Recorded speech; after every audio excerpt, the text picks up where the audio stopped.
I'm Ariel Code with the Flat Hat, here for another episode of That Guy with Senior Philip Basnight. So, Philip, can you tell us what you've been up to recently? Yeah, I actually had the great honor of hosting Mr. Aaron Carter when he came to school last week, which was pretty great. Went out and ran all the food for him, got all that stuff, and at the beginning of the show, he took a little bit of a long time to come on. He had a lot of prepping to do, and I was backstage, and I had to walk across, behind the stage, and as I walked out, the crowd started cheering. And they started cheering for Aaron Carter, and they thought that I was Aaron Carter. I was like, please stop cheering, it's not me. It was a bit of a surreal experience, but yeah, so there was a brief moment where people thought I was Aaron Carter. Wow, starstruck. Starstruck indeed. So I know you do a lot with AMP. Can you tell us about that? Yeah, I've had the opportunity to be the AMP music chair for the last 2 years, which has been awesome. Get to work with the bands from everything from booking the shows and kind of getting in touch with agents and things like that to the day of the show work, making sure that all the speakers and the backline is what we call it is in place, and the sound check is ready, and all the hospitality is good. And we always get to drive to and from the airports, which is really fun. I had a sing along with Gavin DeGraw and his band, which was kind of fun. That's crazy. Yeah. So, what has been your most memorable performance during your time in AMP? The most memorable performance.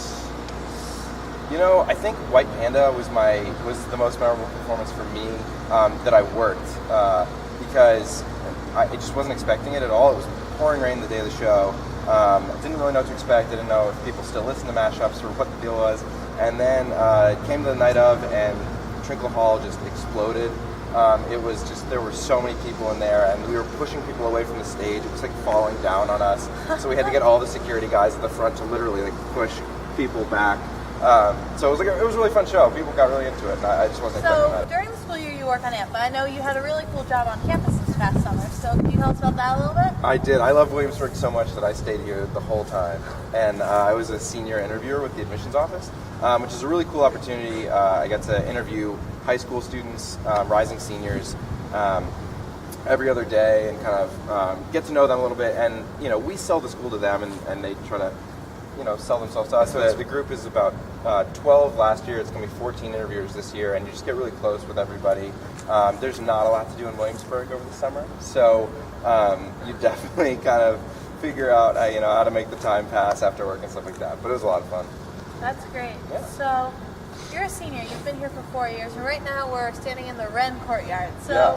Can you tell us about your religious studies major, maybe, or? Yeah. Well, I am a religious studies major. Yeah.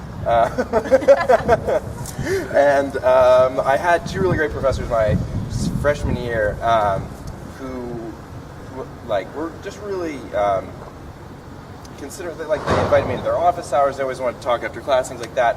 Kind of told me about the benefits of being a religious studies major, and so I was kind of sold right from the beginning on that one.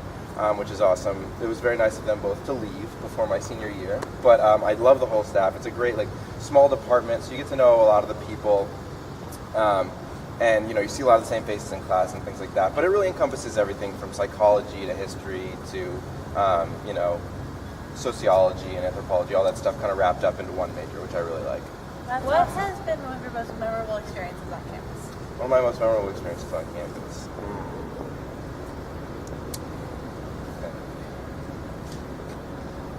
Or maybe a favorite spot on campus? I do have a favorite spot on campus for sure. I work in Matoka in partnership with the AMP job, and so I work kind of the other concerts and events that go on down there. And at the end of the shows, I have to turn the lights off in one of the big towers on the side. And if you go all the way up to the top of the tower, the sun sets over Lake Matoka. And so if you're out there at sunset, it's just really beautiful. It's really kind of peaceful and quiet. Nobody really goes down there at all, so it's a really nice spot to just go and hang out. That's wonderful. Yeah, it's nice. Okay, well, thank you so much, Philip. No problem. If you have anybody you'd like to see on That Guy, email the Flat Hat on.